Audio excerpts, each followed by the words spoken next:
Gracias, Señor. Todo esto puede decirnos, Señor, tal vez colocarnos límites, pero hay algo que no nos pueden limitar, y es que te adoremos, que te busquemos, y en todo lugar, Señor, que te demos a ti la honra. Señor, gracias por las cosas que tú haces, que aunque no las entendamos, sabemos que tú estás detrás de todas y cada una de las cosas que suceden, Señor. Que nada te es tomado por sorpresa, que tú eres el Dios que estás observando todas las cosas y estás, Señor, canalizándolas, dirigiéndolas, encauzándolas a nuestro favor, Señor. Y hoy, Señor, queremos decirte, aquí están nuestros corazones, Señor, y hemos prometido adorarte en todo tiempo, Señor, en los momentos de alegría, en los momentos de dificultad, Señor, en los tiempos de abundancia, y cuando no lo hay, queremos adorarte, Señor, y alegrarnos en ti, que eres el Dios de nuestra salvación, Señor. Y hoy estamos aquí con nuestro corazón dispuesto, pidiéndote que a través de tu Espíritu, Señor, hables a nuestros corazones, que alumbre nuestro entendimiento, que derrames, Señor, tu poder sobre tu iglesia, que alumbre, Señor, nuestro corazón con tu palabra, que nos guíes, que nos dirijas a través de tu palabra, Señor, porque estamos viviendo tiempos, Señor, que no sabemos cómo son, pero que a ti no te toman por sorpresa, que tú estás al control de todo. En el nombre de Jesús de Nazaret te damos gracias. Amén. Amén. ¿Puedes tomar asiento?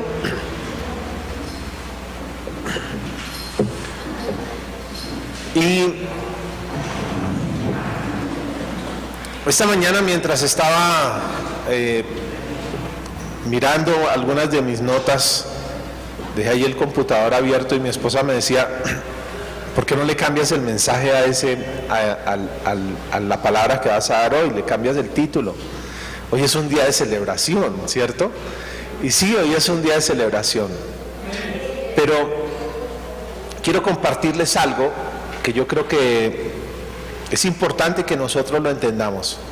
Y antes de ir a la palabra, quiero mencionarles una historia o una anécdota que tuvo un hombre.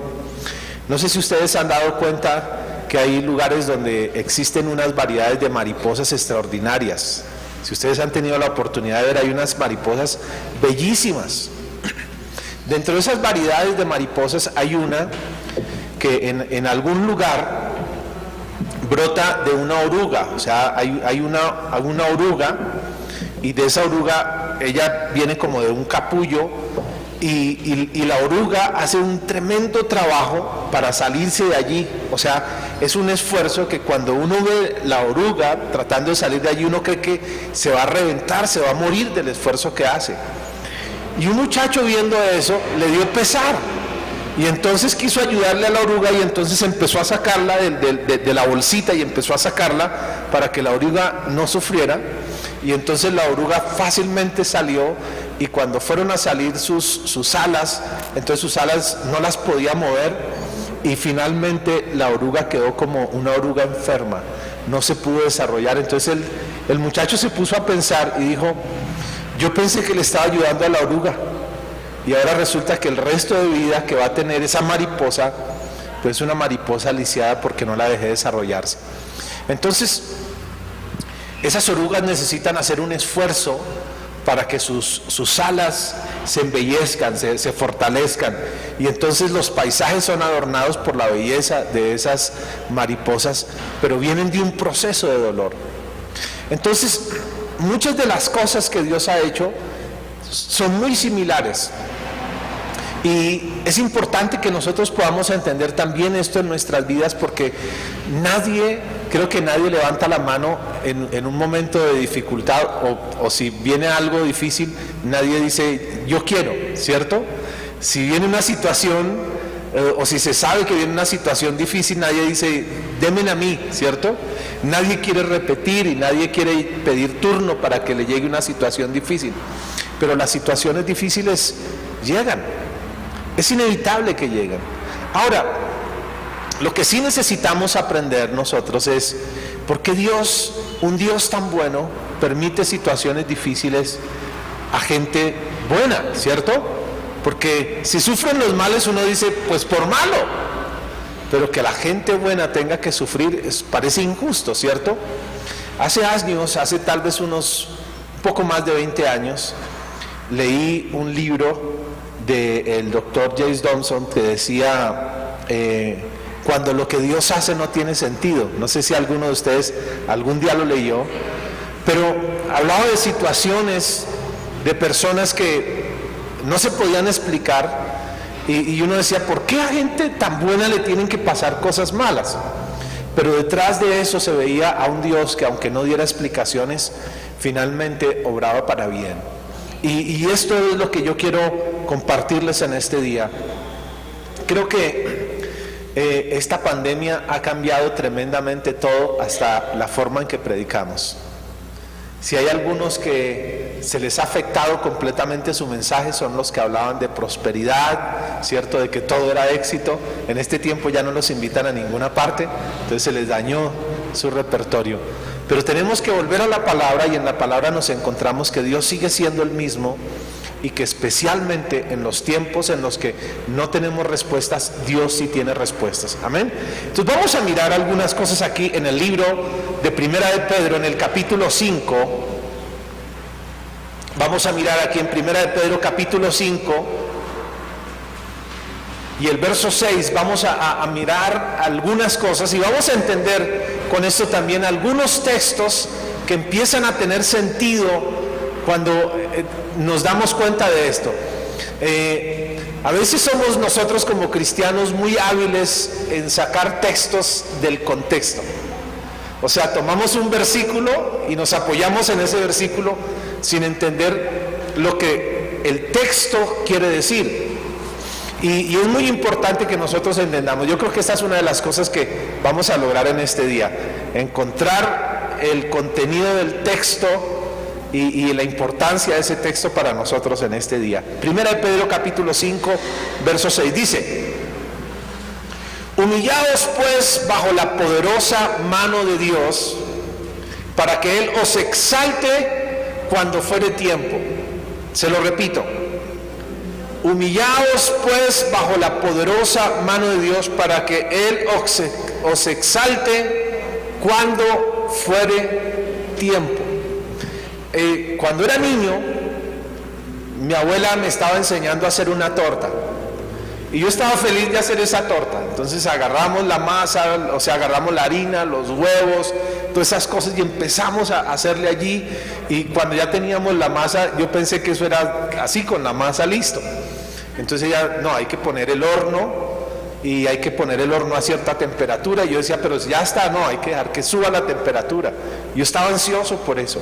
¿Y ahora qué? Y entonces yo veía que ella colocaba una cantidad de masa, y como que la base o el molde era más grande. Yo le decía, ¿por qué no lo llena todo? Decía, no, espere.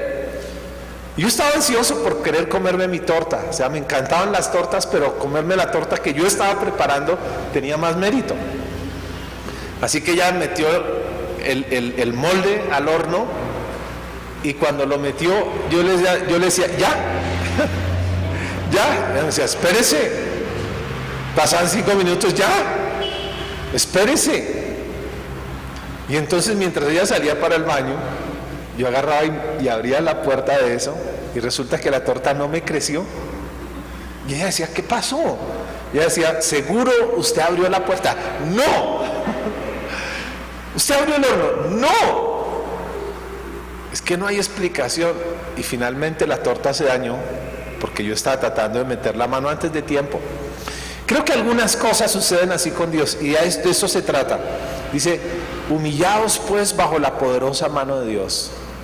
Y humillarse no es otra cosa que someterse al designio de Dios y dejar que Dios haga como Él tiene que hacer.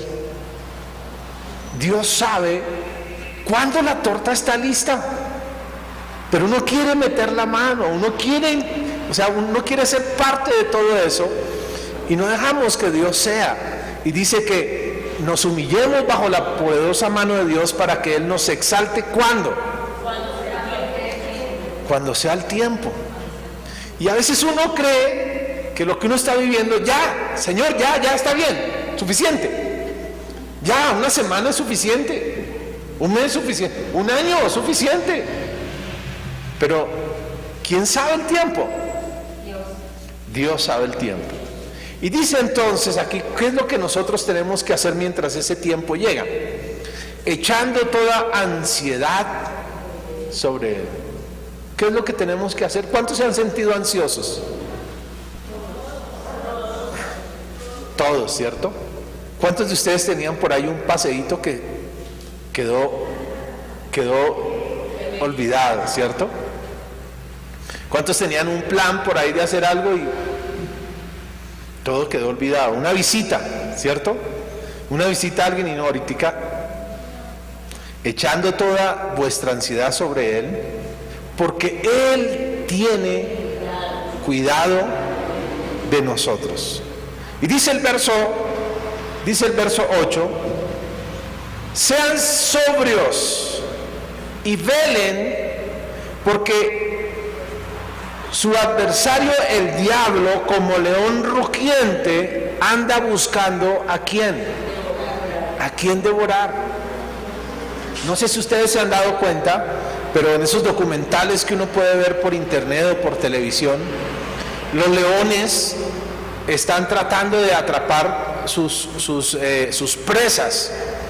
Pero una de las cosas que ellos hacen es que ellos empiezan a observar y ponen su atención en el que está solo. Aquel que se distancia, aquel que se sale de la manada, es el que queda vulnerable. Pero los que permanecen en manada los confunden. Las cebras son los animales que se protegen caminando, colocan a los ancianos, o sea, a las cebras viejas y a las cebras bebés, las colocan en el centro y los adultos empiezan a moverse alrededor, o sea, hacen como un círculo y en el centro colocan a los más vulnerables. Y lo que sucede con el león es que el león empieza a ver todas esas rayas moviéndose y se confunde. ¿Sabes? Yo creo que hay una cosa que al diablo lo confunde, y es cuando los cristianos están juntos. Cuando los cristianos, a pesar de las circunstancias, adoran al Señor, levantan sus manos, levantan su voz. No hay cosa que confunda tanto al enemigo que la alabanza en medio de la adversidad. Amén. Y eso es una de las cosas que nosotros tenemos que aprender: alabar al Señor en medio de la adversidad. Bajo cualquier circunstancia hay algo que yo determino: alabar al Señor, nunca levantar mi voz contra el Señor. Y hay una cosa que usted tiene que entender: muchas cosas no van a ser como usted quiere, pero el engaño del enemigo es: ¿de qué te sirve la iglesia? ¿Para qué vas a la iglesia? ¿Qué hace el Dios de tu iglesia en este tiempo? Cuando te sientes solo, ¿qué pasa con el Dios de tu iglesia? ¿Dónde estás? Y nos vende la idea de que es mejor estar solos. Y hay gente que dice: bueno, yo no necesito ir a la iglesia, yo oro, yo leo la Biblia y estoy bien. Pero es un engaño, es un engaño. Necesitamos estar reunidos. En estos tiempos, una de las cosas que hemos estado aprendiendo, de acuerdo a las circunstancias, utilizamos los medios que teníamos y utilizamos el internet. Si podemos reunirnos, pues gloria a Dios nos reunimos, ¿cierto? Si buscamos ese espacio para reunirnos, gloria a Dios. Y mientras nosotros, la iglesia está unida, la iglesia está protegida. Pero esto es importante: el enemigo anda como león rugiente buscando a quien devorar, al cual debemos resistir firmes en la fe, entendiendo esto, o sabiendo que los mismos padecimientos se van cumpliendo en vuestros hermanos. ¿En dónde? En todo el mundo. O sea, lo que tú puedas vivir no es diferente a lo que otros viven. En todos los lugares del mundo los cristianos viven lo mismo. Algunos dicen: no, si yo estuviera en Estados Unidos yo estaría bien, si estuviera en Canadá estaría bien, si yo estuviera en China estaría bien, si yo estuviera en Brasil estaría bien. ¿Sabes qué? En China, en Corea, en Estados Unidos, en todo el mundo, la gente pasa por las mismas situaciones. ¿Amén? Y hay algo interesante que yo he aprendido a lo largo del tiempo. Cuando uno pasa por una situación difícil, nadie quiere estar en los zapatos de uno. ¿Se han dado cuenta que los amigos ya no contestan, ya no están ahí, ya no visitan, ¿cierto? Cuando todo está bien, mucha gente viene, pero cuando algo está mal, los verdaderos amigos son los que se manifiestan. O sea, no mucha gente quiere estar en nuestros zapatos cuando la estamos viendo color de hormiga. Pero cuando pasamos esas situaciones, sabes que la gente envidia tus zapatos. La gente quisiera estar allí. Y lo que tenemos que entender es que cuando ese tiempo de parte de Dios se manifiesta, todas las cosas son diferentes. Y lo que tú vas a vivir, lo que tú has vivido y lo que muchos hemos vivido, no es otra cosa que la mano poderosa de Dios obrando en medio del silencio, en medio de las circunstancias.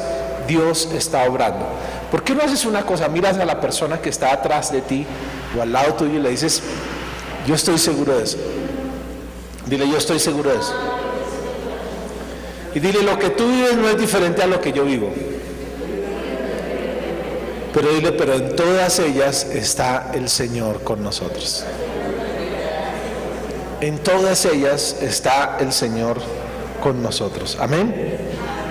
Entonces dice aquí, verso 10: mas el Dios de toda gracia, que nos llamó a su gloria eterna en Jesucristo, después de que hayáis padecido un poco de tiempo, Él mismo nos perfeccione, nos afirme, nos fortalezca y nos establezca. A Él sea la gloria, el imperio, por los siglos de los siglos. Amén. Repita esto conmigo: lo que Dios está haciendo en medio de las circunstancias es perfeccionándome, afirmándome, fortaleciéndome y estableciéndome. Repita esas 4 cosas conmigo: lo que Dios está haciendo es perfeccionándome, afirmándome, fortaleciéndome y estableciéndome. Entonces los momentos difíciles son una bendición. No nos gustan, claro. Es como la persona que va al quirófano, que lo tienen que operar. Nadie va feliz, ¿cierto? Porque va al quirófano, a menos de que a alguien le van a hacer una cirugía estética. Pero todos los que tienen que ir por un procedimiento obligatorio van pensando: ¿qué tal que no despierte? Porque es necesario, lo hago, ¿cierto?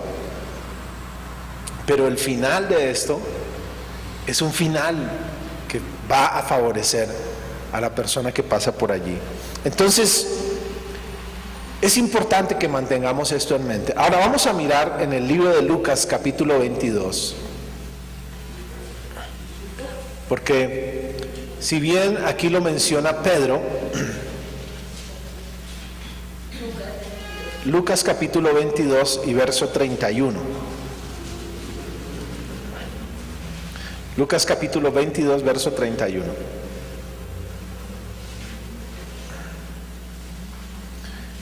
Dijo también el Señor: Simón, Simón, he aquí, Satanás os ha pedido para zarandearos como a trigo. O sea, imagínense esto.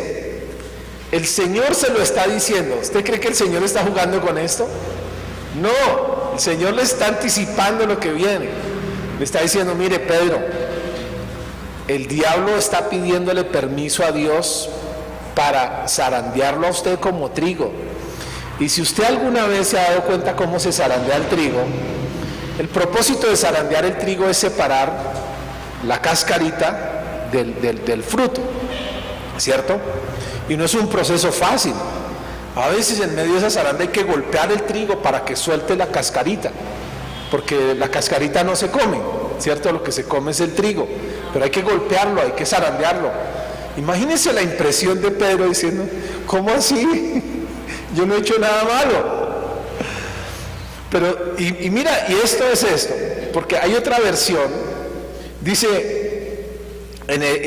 otra versión de este versículo, dice: después Jesús le dijo a Pedro: Pedro, escucha bien, Satanás ha pedido permiso a Dios para ponerles pruebas difíciles a todos ustedes, y escucha esto, y Dios se lo ha dado. ¡Wow! ¿Cómo así? O sea, me cuentan que era algo difícil y que aparte de eso Dios lo está permitiendo. O sea que en medio de muchas de las cosas difíciles que nosotros vivimos hay alguien que actúa. ¿Quién es? Efectivamente el diablo está obrando. El diablo obra en medio de esas situaciones difíciles y Dios le da permiso. Pero mira lo que dice aquí, esto me parece maravilloso. Dice el verso 32, pero yo he rogado por ti para que tu fe no falte. Qué tremendo es esto. O sea, una de las cosas que tú y yo tenemos que aprender cuando venga una situación difícil es que por alguna razón el Señor lo está permitiendo. ¿Por qué razón esto difícil viene para mí? No lo sé, pero el Señor está detrás. El Señor lo está permitiendo. Pero Jesús está intercediendo por mí para algo, que mi fe se mantenga intacta. O sea, viene una situación, pero en esa situación Jesús está intercediendo. O sea, el diablo está peleando por hacerme la vida imposible, pero Jesús está orando para que mi fe no falte. Esto es importante, que mi fe no falte. Y detrás de esto está el propósito. Y dice, y una vez vuelto, confirma a tus hermanos. Dice la otra versión, pero yo he pedido a Dios que te guarde para mantenerte firme. Por un tiempo vas a dejarme solo, pero después cambiarás. Cuando todo esto pase, ayudarás a tus compañeros para que se mantengan fieles a mí. ¡Wow! Esto me hace pensar que si el Señor permite una situación difícil en mi vida, es porque Él sabe que yo tengo la capacidad de pasar por ello, y que una vez yo pase por eso, seré una bendición para las personas que estén a mi alrededor, porque alguien les tendrá que enseñar a pasar por allí. Alguien les tendrá que decir qué es lo que tienen que hacer. Alguien les va a tener que decir cómo tienen que animarse. Alguien tiene que decirle que tiene que levantarse. Alguien tiene que hacerlo. Y por eso Dios permite en nuestras vidas que algunas de esas cosas sucedan, para que seamos nosotros aquellos que podemos decirle a otros cómo tienen que pasar por allí. Amén. Yo sé que en toda pérdida trae dolor, y hay unas pérdidas que uno dice, wow, no me gustaría pasar ni siquiera por la mínima parte que esa persona ha pasado. Y aunque esa persona sufre todo ese dolor, una vez pasan por ese dolor, esas personas tienen la autoridad, tienen la moral, tienen todo lo necesario para decirle a uno, no sigas llorando, levántate, tú puedes. Tú tienes lo necesario para salir adelante. No te quedes en esa situación. ¿Y quién le puede hablar más fuerte a una persona? Alguien que ya pasó por allí. Por lo tanto, si en algún momento de nuestras vidas Dios permite que una situación difícil pase, yo creo que eso tiene un propósito, y es que a alguien vamos a poder ayudar, y las manos de alguien vamos a poder levantar, para que pasando esto glorifique al Señor y también pueda bendecir a otras personas. En otras palabras, tú y yo somos la respuesta de Dios a las vidas de otros. Tú y yo somos la respuesta de Dios a otros. Y si tú estás pasando por algo, o has pasado, o vas a pasar por algo, una de las cosas que tú tienes que tener en mente es que el enemigo quiere trabajar algo en tu vida, y es que él quiere, para poder destruirte, separarte de todo tipo de relación con Dios. Todo tipo de relación con Dios. Y una vez te tiene allí, él podrá devorarte, pero si no puedes separarte, hay una cosa poderosa que estará sucediendo, y es que el poder de Dios estará levantándote y fortaleciéndote. Hay una cosa que tú y yo tenemos que aprender, y es acerca de la sangre de Cristo. A veces nosotros decimos que la sangre de Cristo me cura, ¿cierto? Y es un error decir eso, porque cuando vemos en la palabra dónde está la sangre y el poder de la sangre de Cristo, quiero enseñarte esto. A la luz de lo que estamos hablando hoy, si el enemigo lo que quiere es separarte para poderte devorar, ¿dónde se mueve la sangre? Te hago esa pregunta, ¿dónde se mueve la sangre? ¿En dónde? ¿Qué pasa cuando tú cortas un miembro? Si te cortas un dedo, ¿qué pasa con la sangre que está en ese dedo? ¿Ah? Ok. Los órganos se infartan por una sola razón, porque deja de llegarles sangre. O sea, cuando hay un trombo en el corazón y el corazón deja de bombear sangre y deja de llegarle a algunos órganos, entonces los órganos se infartan y por eso las personas mueren, porque no les está llegando sangre. La sangre lleva el oxígeno, la sangre lleva la vida. ¿El cuerpo de Cristo quién es? La iglesia. ¿Qué es lo que se mueve dentro del cuerpo de Cristo? ¿Qué? ¿La sangre de quién? De Cristo. O sea que es mi relación con la iglesia lo que permite que el poder de la sangre me cubra. ¿Me están entendiendo? Y si hay algo que el enemigo quiere hacer es distanciarte, sacarte, despegarte del cuerpo de Cristo. ¿Para qué? Para que el poder de esa sangre no obre en tu vida. Entonces una de las cosas que tú y yo tenemos que defender es mi relación con Dios, mi relación con la iglesia. ¿Por qué? Porque allí está el poder. Amén. Esto es muy importante. Entonces, qué maravilloso es que yo pueda utilizar todas aquellas experiencias, vivencias que he tenido para poder edificar otros miembros de la iglesia. Fíjense lo que dice la palabra acerca de las viudas. Dice, las viudas ancianas enseñan a las que son jóvenes en todas las cosas que tienen que ver con el matrimonio. ¿Cuál es la labor de las mujeres ancianas? De todo lo que ustedes han vivido, enséñenles a hervir el agua para que no se les dañe, no se les queme, ¿cierto? Enséñenlas a ser buenas esposas de su experiencia. ¿Qué habla mejor en la vida de una mujer? La experiencia, ¿cierto? Los hombres lo mismo tenemos que hacer. En nuestras vidas como cristianos lo mismo, y en cada una de las etapas que nosotros pasamos, hay algo que tenemos que contarle al mundo. Eso es lo que se llama el testimonio. El testimonio ayuda y edifica y levanta a otros. Ahora, vamos a mirar aquí en el libro de Segunda de Reyes. Vayan por favor conmigo, Segunda de Reyes, capítulo 5.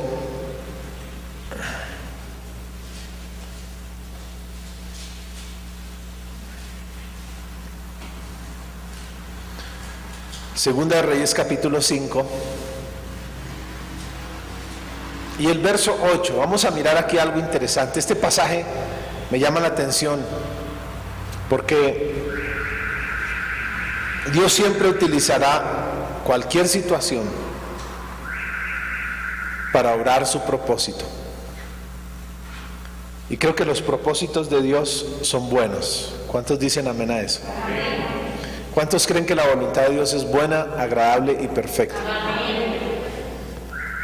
Entonces dice aquí, en Segunda de Reyes capítulo 5, verso 8, cuando Eliseo, el varón de Dios, oyó que el rey de Israel había rasgado sus vestidos, envió a decir al rey, ¿por qué has rasgado tus vestidos? Venga ahora a mí y sabrá que hay profeta en Israel. Y vino Naamán con sus caballos, con su carro, y se paró a las puertas de la casa de Eliseo. Entonces Eliseo le envió un mensajero diciendo, ve y lávate 7 veces en el Jordán, y tu carne te será restaurada y serás limpio. Voy a resumirles un poquitico hasta aquí. Naamán es un general sirio y tenía una lepra. Era muy fuerte, era muy valiente. Cada una de las batallas que enfrentaba, las peleas que enfrentaba, todas las vencía. Pero tenía un problema, era leproso. Entonces, la lepra, especialmente con los judíos, era algo que era aborrecido. Y entonces, una mujer judía fue llevada como esclava a trabajar a la casa de este Naamán, y entonces cuando lo ve así leproso le dice: si ustedes van y buscan el hombre de Dios, Dios los puede sanar a través de él. Entonces Naamán se fue a hablar con el rey, ¿cierto? Y llevó cartas de su rey diciéndole: por favor, salen a mi siervo.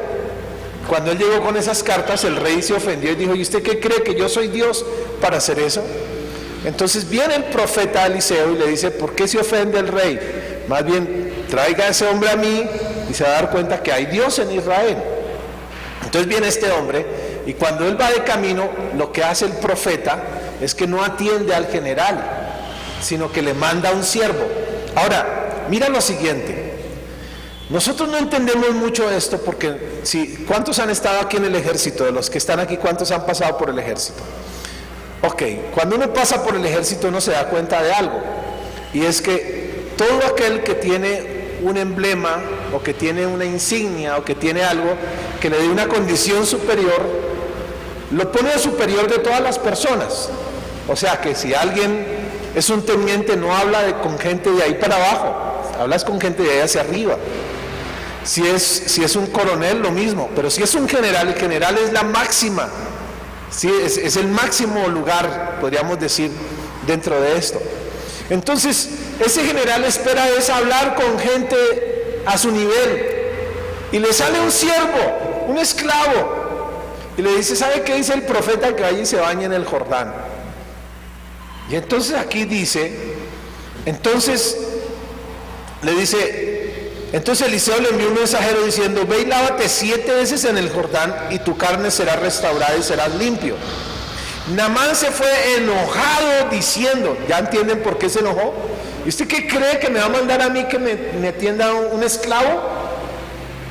Dice, diciendo: he aquí, yo decía dentro de mí, saldrá luego, y estando en pie invocará el nombre de Jehová su Dios, y alzará su mano y tocará el lugar y sanará la lepra. O sea, tiene que rendirme pleitesía, tiene que ponerme en el lugar al que yo correspondo. A mí no me puede tratar de cualquier manera. O sea, ¿ustedes no creen que en Naamán había algo que estaba sucediendo? ¿No creen? ¿Ustedes han visto a los generales por televisión? Cuando salen por televisión, ¿cómo salen? Lo primero que exhiben son todas sus condecoraciones. O sea, el pecho está lleno de todas las condecoraciones. Cuando yo estuve en el ejército solo tuve una, y cuando salía de permiso me la ponía, porque es el honor de lo que me distinguía de todos. Entonces imagínate, esto es lo que habla de ellos. Y este hombre se siente ofendido, su orgullo se ve ofendido, y entonces dice, yo pensé que cuando este hombre iba a llegar, me pondría en un lugar alto, levantaría la mano, invocaría el nombre de Dios, me presentaría a mí como quien soy, y después me sanaría. Y entonces dice: Abana y Farfar, ríos de Damasco, o sea, son unos ríos muy hermosos. Dice: ¿no son mejores que todas las aguas de Israel? Si me lavar en ellos, ¿no seré también limpio? O sea, si el asunto es meterme en el río, ¿por qué no en un río bonito? ¿Por qué tengo que meterme en ese? ¿Cierto? Dice: ¿no seré limpio también? Y se volvió y se fue enojado. Mas sus criados se le acercaron y le hablaron diciendo: Padre mío, si el profeta te mandara alguna gran cosa, constrúyeme un edificio, regálame un camello, ¿cierto? Aunque sea un camello conseguirlo, lo haría, ¿cierto? Manda a un siervo, consígale un camello al profeta, cualquier cosa grande lo haría. Y dice: ¿no lo harías? ¿Cuánto más diciéndote: lávate y serás limpio? Él entonces descendió y se zambulló 7 veces en el Jordán, conforme a la palabra del varón de Dios, y su carne se volvió como la carne de un niño, y quedó limpio. Miren el resultado de esto. Y volvió al varón de Dios, él y toda su compañía, y se puso delante de él y dijo: he aquí, ahora conozco que no hay Dios en toda la tierra, sino en Israel. te ruego que recibas algún presente de tu siervo. Mas él dijo, vive Jehová en cuya presencia estoy, que no lo aceptaré. Y le instaba que aceptara alguna cosa, pero él no quiso. O sea, para que el Señor, para no robarle la gloria al Señor, ¿cierto? Y no terminara cobrándole por el milagro. Entonces Naamán dijo, te ruego pues, de esta tierra no se dará tu siervo carga de un par de mulas, porque de aquí en adelante tu siervo no sacrificará holocausto ni ofrenda, ni ofrecerá sacrificio a otros dioses sino a Jehová. Y dice el verso 18, en esto perdone Jehová tu siervo, que cuando mi señor el rey entrare en el templo de Rimón para adorar en él, y se apoyare sobre mi brazo, yo también me inclinaré en el templo de Rimón cuando haga tal. Jehová perdone en esto tu siervo. Y él le dijo, ve en paz. Y se fue y caminó como media legua de tierra. Qué tremendo es esto. Cómo esa lepra que había en Naamán finalmente fue lo que Dios utilizó para mostrarle quién era el verdadero Dios. Y esto es interesante porque lo que yo puedo descubrir es que hay cosas que no realmente se van a resolver en la vida de muchas personas. O sea, hay cosas que se van a resolver y que vamos a ver un milagro, y eso es lo que todos esperamos. Pero hay otras cosas que nunca se van a resolver. Pero lo importante es lo que Dios está haciendo en mi corazón. Y lo que puedo ver que Dios hizo en el corazón de este hombre fue que le permitió lo que decía en principio la palabra, los propósitos de todo esto, que Dios quería perfeccionarlo, fortalecerlo, establecerlo, ¿cierto? Dios quería hacer eso con este hombre. ¿Por qué? Porque él era importante también para llevar y mostrar su nombre en todo ese lugar donde estaba. Yo me imagino que después de esta situación, este hombre agarraría a sus soldados y les podría decir, yo conocí al verdadero Dios y yo fui leproso y el Señor me sanó de la lepra y este es mi testimonio. Ahora, quiero terminar con este pasaje en Santiago capítulo 1. Vaya allí a Santiago capítulo 1. Porque esta es la conclusión. Santiago, si ustedes escudriñan allí en la palabra, van a encontrarse con algo, y es que Santiago se convirtió en el pastor de la iglesia en Jerusalén. O sea, los apóstoles tuvieron como propósito establecer la iglesia. Y una vez la iglesia estuvo establecida, Dios levantó a un pastor, que fue Santiago. Y Santiago tenía una bendición, y es que fue uno de los hermanos de Jesús.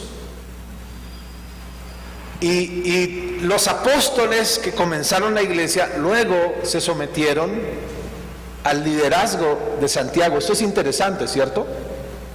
Pero bueno, estas palabras de Santiago tienen un poder extraordinario, porque creo que él puede mostrar el corazón del Señor con todas estas cosas. Y dice el verso 2, hermanos míos,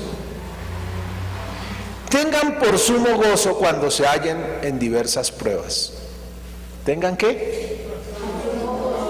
Entonces mira al que está al lado y dígale, no llore tanto en medio de las situaciones.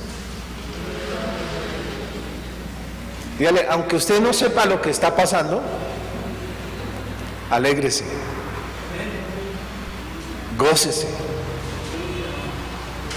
¿A ustedes no les parece maravilloso que nosotros, conociendo esta porción de la Escritura, tenemos una ventaja con mucha gente que no la conoce? Y cuando venga una situación difícil, yo prefiero mirar no la situación, sino lo que viene. Y sé que si el Señor está permitiendo que una cosa difícil venga, es porque algo grande viene. ¿Por qué no repite eso conmigo? Si el Señor permite que una situación adversa venga, es porque algo glorioso viene. Levante su voz conmigo y dígalo más fuerte. Si el Señor permite que una situación difícil venga, es porque algo glorioso viene. Y aquí dice, entonces, hermanos míos, tengan por sumo gozo cuando se hallen en diversas pruebas, sabiendo que la prueba de vuestra fe produce paciencia. Mas tenga la paciencia su obra completa para que seáis perfectos y cabales sin que les falte cosa alguna. Y verso 5, este es la perla. Si alguno de ustedes tiene falta de sabiduría, pídala a Dios, el cual la da a todos abundantemente y sin reproche, y le será dada. Ok, ¿para qué tenemos que pedir sabiduría? Para que en los momentos en los cuales vengan todas estas cosas de las cuales el enemigo quiere tomar ventaja, lo primero que hagamos no es salir corriendo. No es estar vulnerables para que Él acabe con nosotros, sino por el contrario, buscar el corazón de Dios y decirle: Señor, dame sabiduría. ¿Qué es lo que debo hacer en este tiempo? ¿Qué tienes tú en mente? ¿Qué tienes tú en tu corazón? Dame las fuerzas, porque Jesús está intercediendo para que tu fe no falte. Pero a ti lo que te corresponde es orar para tener la sabiduría, para no abandonar al Señor y para esperar que su mano poderosa se manifieste y que Él se levante, que Él obre de manera especial como lo quiere hacer, y entonces tú puedas ser de bendición y de testimonio para las personas que tienes a tu alrededor. Amén. Qué maravilloso. ¿Cuántos quieren ser parte de eso? ¿Cuántos en este tiempo quieren?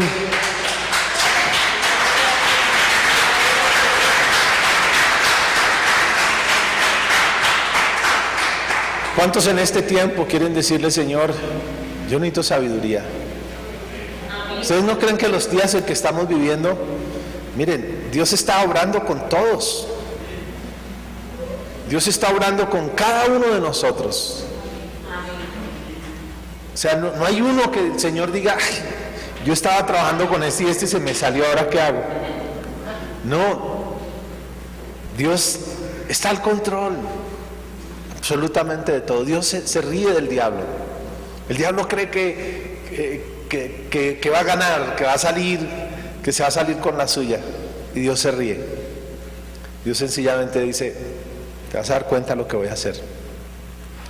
Y ahí es cuando la palabra de Dios nos recuerda algo.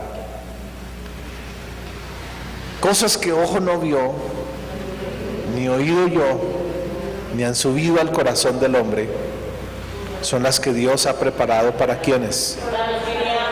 Levanta tu mano y di: para mí. Para mí. Yo quiero invitarte a que hagamos algo. Vamos a levantar nuestra